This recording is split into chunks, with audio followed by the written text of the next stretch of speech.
Welcome to Elementary Math Chat, a podcast for all elementary math teachers looking for ideas and support when it comes to teaching elementary math.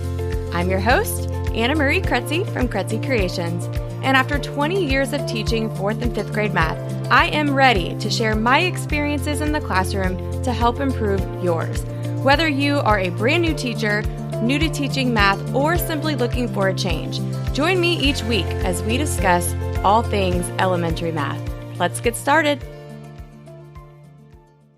Hey there, and welcome to another episode of Elementary Math Chat. Today's episode is my first content-specific episode, and we're going to talk all about place value. We're going to go through the most challenging lessons in that unit, and I'll share my favorite teaching tips that helped my students overcome these challenging concepts, along with a few activities you can do in your whole group lesson, as well as in small groups. My focus will mainly be on 4th and 5th grade concepts, since I believe 3rd grade embeds their place value skills mainly within addition and subtraction, except for rounding. I know that one is taught in isolation, and I will be talking a lot about rounding today. Before we get into specifics, I want to talk about why I believe so many students struggle with place value. I actually have a theory about this, and I think it's because it is always taught at the very beginning of the year. Think about the beginning of the year from the perspective of a student. They are on information overload, and then on top of that, you probably don't have your small groups up and running. I mean, I know I didn't those first few lessons, and so they're not getting the attention from you that they normally would. And then from the teacher's perspective, I always found place value challenging to teach because every single lesson had more than one skill embedded. It just felt like a lot of content to cover at the beginning of the year when I was still trying to teach beginning of the year procedures and also still trying to get to know my students. So that's my theory as to why I believe it's so challenging for both students and teachers. So let's get into the ways that we can help our students with these challenging concepts. And I'm going to start by talking about place value relationships. This is a huge focus for 4th and 5th grade, and it's hard to jump into this lesson without building up to it. So I broke this lesson down into 2 separate days. On the first day, I focused on reading large numbers and placing commas in the correct spot, along with value versus place value. I did find it helpful to start with reading numbers because a lot of students struggle with this. It's a big leap from 3rd grade, where they don't go past the thousands place, to then go up to the millions place in 4th grade. It can be a little boring to read numbers over and over, but you can make it a lot more interesting and exciting with what I call big number fun facts. Here's one you can use about McDonald's that I think your students will enjoy. Did you know that McDonald's sells roughly 4.1 million Happy Meals every single day? Now, you'll want to change that 4.1 million to be a number that's close to 4.1 million, but you want it to be a 7-digit number because that'll be the number that you practice reading. So you could say McDonald's sells 4,076,382 Happy Meals a day. They're still practicing reading the large number, but they're also learning a fun fact along the way. Here's another one you can use. Did you know that 1 acre of land may have anywhere from 50,000 to 1 million worms underground? So again, create a number in between and practice reading that number along with the fun fact. Here's one more fun fact you can use. Did you know that the average person has about 100,000 hairs growing on their heads? So create a number close to 100,000 and practice reading that number. Isn't this so much better than just reading random 7-digit numbers? You know, our students, 4th and 5th graders, they're not used to working with numbers this large. So I like that it puts these large numbers into context. As far as reading the numbers go, your students will struggle the most reading the thousands period within a large number. They seem to be able to start the number okay and end it, but they do get lost in the middle. It's like they don't make the connection that those 3 digits are read just like any other 3-digit number. One thing I did that helped with this was I put a box around one section of the number at a time. I guess you call it the period of a number. I just think that's a weird way of saying a group of 3 digits. But anyway, I would put it around those groups of 3 digits, and then I would move it down the number as we pronounced it. And that helped them see that they were only reading 3 digits at a time. I always told them if you can read a 3-digit number, you can read a 9-digit number or an 8-digit number. So that's something you can try if you also have students struggle to read large numbers. Let's move on to value and place value. They will confuse the two topics. They're so similar, but yet a little bit different. So I recommend using a place value chart as well as place value discs. These work well because they are labeled with the value of the digit, so they're very visual for students. Once you've modeled the number, it's super easy to see the difference between value and place value, and then you can practice writing both. If you're a 5th grade teacher, they do have place value discs with decimals on them. I had these, but I never used them with 4th grade. I think they're just better for 5th grade. They go all the way to the thousandths place, so I think they would come in handy for you. And if you teach 3rd grade, these discs will be helpful when you teach addition strategies because you can model the expanded form of the number with these discs. So lots of different ways you can use them. I think they're a must-have manipulative for upper elementary teachers. So again, on day 1, I covered reading large numbers, placing commas in the correct spot, and value versus place value. The next day, I covered place value relationships, where one position is 10 times greater than the position to its right. I began this lesson with a number talk, and that number talk focused on looking at the patterns in the value of a digit when you move it down the place value chart. They learn about patterns of multiplying by 10 in 3rd grade, so I was just trying to help them connect the dots. So let's say we were doing the number talk, and we started with 2. We would have 2, 20, 200, 2,000, 20,000, etc. written on the board. Right away, they're going to notice that there's an extra 0 that's added onto each number. So then I asked them to think about what number we must have multiplied by that added that extra 0 to the end. And they're like, wait, I know this from 3rd grade. Anytime you multiply by 10, you just add a 0 to the end. And that will lead you into the discussion about multiplying by 10 and how our place value positions have that 10 times greater relationships. Once they've discovered the patterns, then it's much easier for them to identify the place value relationships within those large numbers. And that's where you can take this next. It does seem like an easy concept, but since it's brand new to 4th graders, it is going to take them some time to catch on. You just have to keep practicing with it. I also found it helpful to teach them the word adjacent because those are the positions that have the 10 times greater relationship. If that word doesn't make sense to them, then try using the word neighbor. I always told them the digits had to be twins, they had to be the same digit, and they had to be neighbors right next to each other. I also recommend using a place value chart as you teach this lesson, as well as having students write the equations. So let's say you're identifying that the 4 in the hundreds place is 10 times greater than the 4 in the tens place.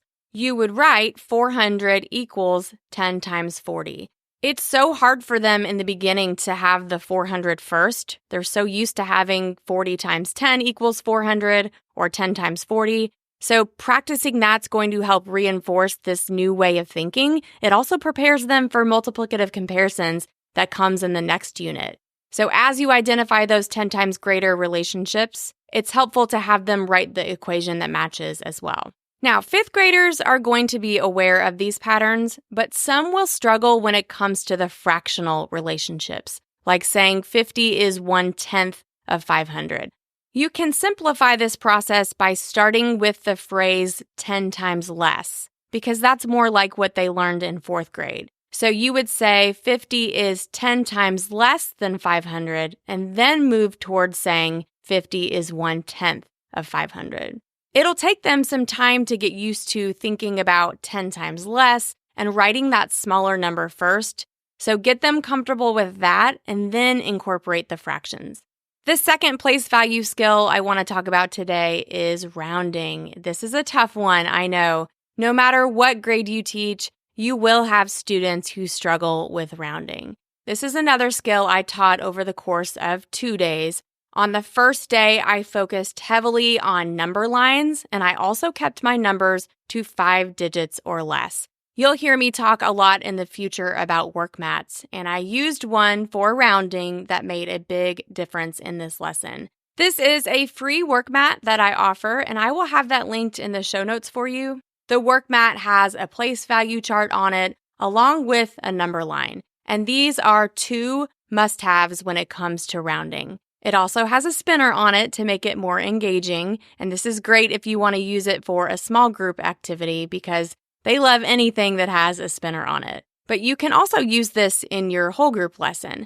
The biggest struggle they have is when they have to round in the middle of the number, specifically the thousands period. You can help them with this by having them solve a simpler problem first. Let's say they are rounding a 7-digit number to the thousands place. Have them underline the thousands place and then put a box around the last 4 digits. So instead of focusing on a 7-digit number and where that would round to, they're now thinking about a 4-digit number and where that would round to. And again, they're doing all of this on the work mat that has the place value chart, it has the number line, and these visuals will help them see that.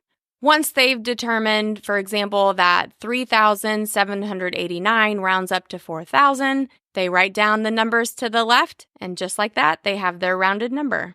I will put a link to a reel that I did on Instagram that shows this in action in case you're having a hard time following along. What I like about it is that even though it's a 7-digit number, they can still use a number line to help them determine where to round to.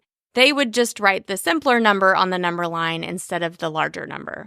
Now, it's also important to put these rounded numbers in context, just like when we read those large numbers and put those into context. I would look into your textbook for that because they typically have a lot of word problems with rounding, and that'll help put this all into context. What I would do sometimes is take snippets of the word problems from the book, or I just typed them out on my slides, and then I used the work mat to solve them. I always found the book's lessons were a little too guided and sometimes hard to follow when I was introducing a skill, so I either had my students use a work mat, a dry erase board, or their math notebook for the lesson instead of working out of the book. In the end, we would usually complete a set of practice problems in their workbook, so we did use it quite often, but just not for the lesson. So again, day 1 was heavily focused on number lines. Then on day 2, I introduced the rounding rules, and this time I went up to the millions place. I wanted them to feel comfortable rounding to any place value position, along with kind of reverse thinking. If I gave them a number that was already rounded, they should be able to identify numbers that would round to that number. Again, your textbook is a great resource for these types of word problems, but you can also look up examples yourself. Here's an example of a question you could use about a Taylor Swift concert. About 70,000 fans attended a Taylor Swift concert on Saturday. Which 3 numbers could the exact attendance be? And then give them a list of 5 to 6 numbers to choose from. Here's another example you could use. The 1996 Summer Olympics in Atlanta had an attendance of about 5,320,000 people. What 3 numbers could the exact attendance be? And then again, give them 5 to 6 numbers to choose from. It seems like both district and state testing ask a lot of questions like this, so you want to make sure to include those types of questions in your lessons. As far as the other lessons in your place value unit, like 3 forms of a number and comparing and ordering numbers, I feel like you can just spend 1 day on those lessons. They are pretty straightforward and easy to teach in 1 day. Let's move on to small group activities. Small groups are my favorite because this is often where the aha moments are made. One of my favorite tools to use for small groups is place value dice. What's neat about these dice is they are labeled with the values of the number all the way up to the millions place. And there are some really great low prep and engaging activities you can do with these dice. One activity you can do is to have them roll the place value dice and then put the number in standard form. So they're going from expanded form to standard form. As an extension, you can then have them write it in word form. So that's a great math center when you get to that lesson on 3 forms of a number. Another simple small group activity involves that rounding mat I spoke about earlier, but if you combine it with the place value dice, they get that extra practice of going from expanded form to standard form for every single example. So they would roll their number in expanded form, they would write it on the mat in standard form, and then they would spin the spinner to determine where they round to. So far, I've mentioned quite a few resources for small groups and math centers, but if you need resources for your whole group lesson, I recently converted all of my lessons from Smart Notebook that I used when I was in the classroom to PowerPoint so I could easily share them with other teachers.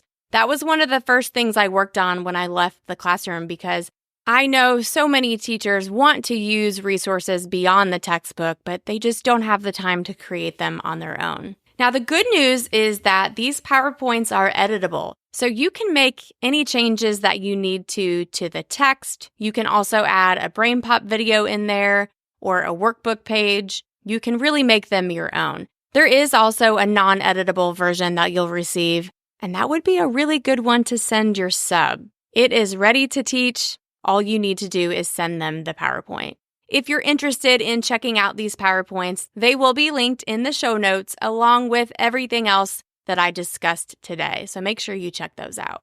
All right, well, let's go ahead and wrap up with today's teaching tip of the week. Today's tip is another one for your parent newsletter. Whenever you begin to run low on a school supply, put this in your newsletter. I sent my newsletters out on Fridays. And anytime I put this in my newsletter, I often had what I needed by Monday.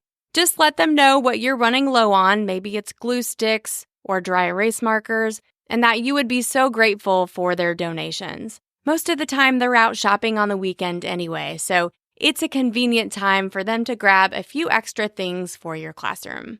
Well, that is all for today's episode. Thank you so much for joining me. Have a great week, and I will see you next Tuesday. Thanks for listening to today's episode of Elementary Math Chat. If you enjoy this podcast, it would mean so much if you could share it with a teacher friend to help spread the word and subscribe or follow so you never miss an episode. For more information, be sure to check out the show notes with links to related blog posts and resources. Talk to you next week.